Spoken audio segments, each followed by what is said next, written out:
Well, with this paper shortage stuff, who knows what's coming out when. But here are my top 10 most anticipated so far for next week.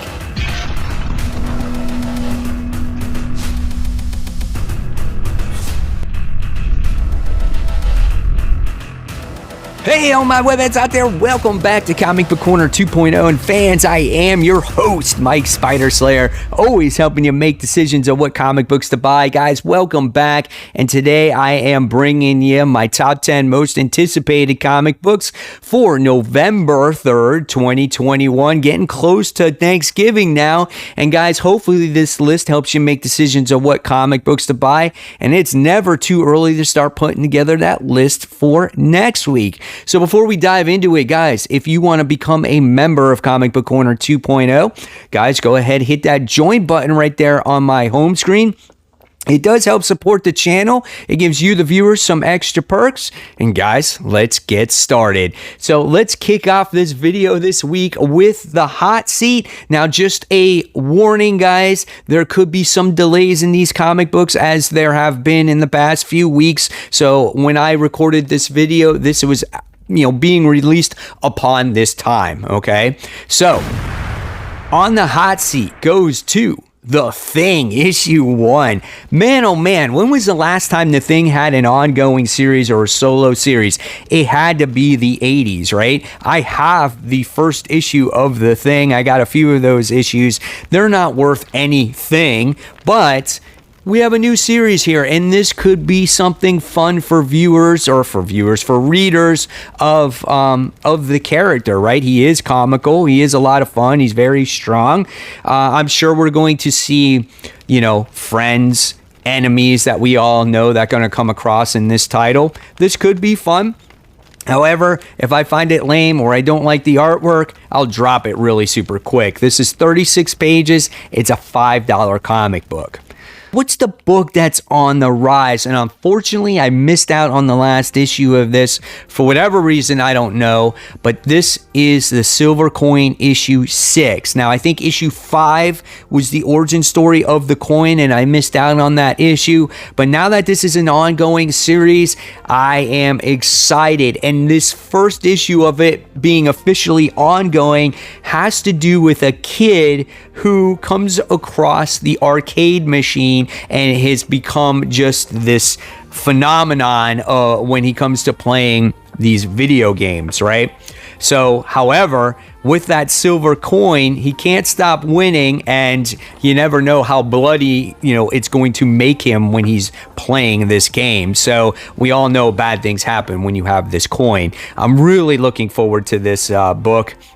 And this one is $4. I mean, if you're a gamer or whatever it is, it's got to be fun, right? Got to relate to that. So coming in at number 10, we have Miles Morales' Spider-Man. This is issue 32. Now, this is no longer on the hot seat, but right now it's at number 10. Due to the fact that in the last issue, we had Taskmaster in that last book, and Taskmaster is going after his little girlfriend, Starling. And I loved Taskmaster. I thought he was written well. I think Ahmed did a great job with him there. And we got to see that Taskmaster did get the upper hand over Miles. So I thought it was really awesome. However, the read was super fast. There wasn't really in-depth plot. All you know is that Taskmaster wanted the girlfriend. So we'll see what happens there. Miles gets severely injured. I still don't like the costume. Legacy numbering 272, 32 pages, and it's a $4 book. Coming in, guys, at number 9, we have the continuation, of course, of Firepower. This is issue 17. Description here is super limited. It says, surrounded, alone, weakened, Owen Johnson in the fight of his life. What does that even mean? They've been doing battle against these serpent-like snakes that possess people. And so they're forced to do battle against the people that they love. And yeah, I don't know. It's kind of interesting. What makes this book, though, for me, is not the fighting. It's the family dynamic. That's what makes this book so good. However, at times this book is a little bit of a slow burn. It does remind me of The Walking Dead, where you would have very climactic type of issues or storytelling or action, and then it's just very slow, and then but it has character building. But sometimes to progress the story, it takes quite a bit there, but always the payoff is worth it at the end. Always looking forward to this book. We'll see what happens in issue 17. 28 pages, $4. Coming in at number 8, this goes to Strange Academy issue 13. We just wrapped up a story arc with Toth, I think. He's like that crystal dude. He wound up getting murdered. They put him back together. They found out who the killer was. So now we're getting a new story arc. And it looks like they're going out on a town in New Orleans. And I felt like they did this in like the very first story arc or whatnot. So we'll see what happens. But the big thing is I think Emily, who originally I think was the main character or the first character introduced, goes into a trip of her own. And so we'll see what happens with it. I don't know. I like this book. But I always expect something a little bit more, right? Something where this book is going to go. Where is it going to go? What's the main objective of this book?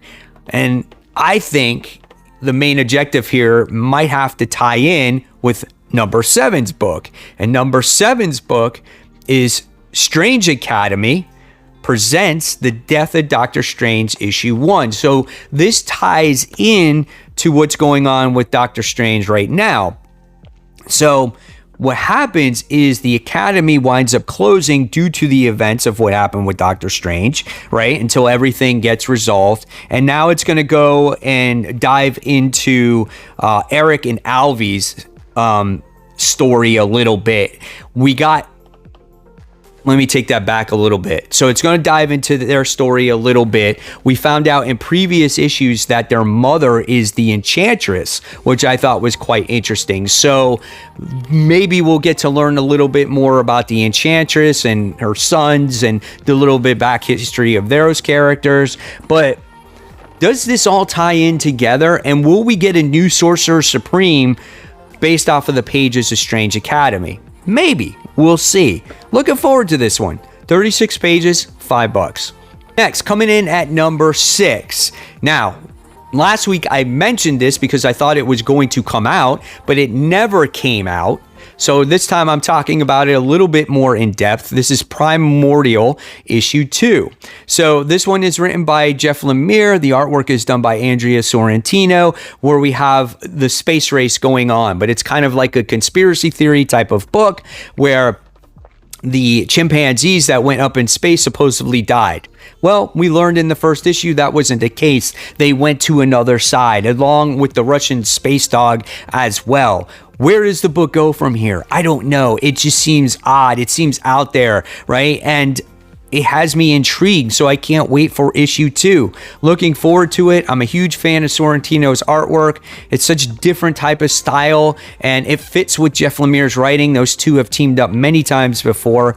This is a $4 comic book.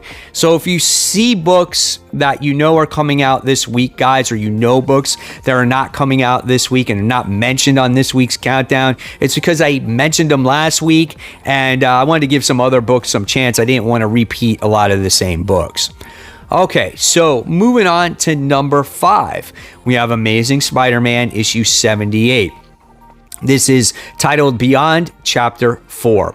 So I feel like now this is where the new true beginning starts when it comes to the Spider-Man tale, because we kind of got the transition now of Peter Parker kind of giving the mantle over to Ben Reilly. We got to see that in 2 issues. Now we get to see Ben Reilly kind of on his first real mission here, and this one is written, I think, by Kelly Thompson, and now he's going to have to go over Morbius, which I'm not a huge fan of, but he's got to go through the rogues gallery, right? You got to see Ben Reilly go after Kraven the Hunter, Morbius, all the other characters. How does the story develop through the way? That's still yet to be determined. I'm on board, of course. You guys know that I am the ultimate Spider-Man fan. I read every issue, thick or thin. So this is legacy numbering 879 and 28 pages.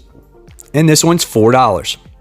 Coming in at number 4, I had no idea until this book was coming out, until I was looking at all the books that were getting ready for this coming week, and this one sounds pretty awesome. This is from AWA Upshot.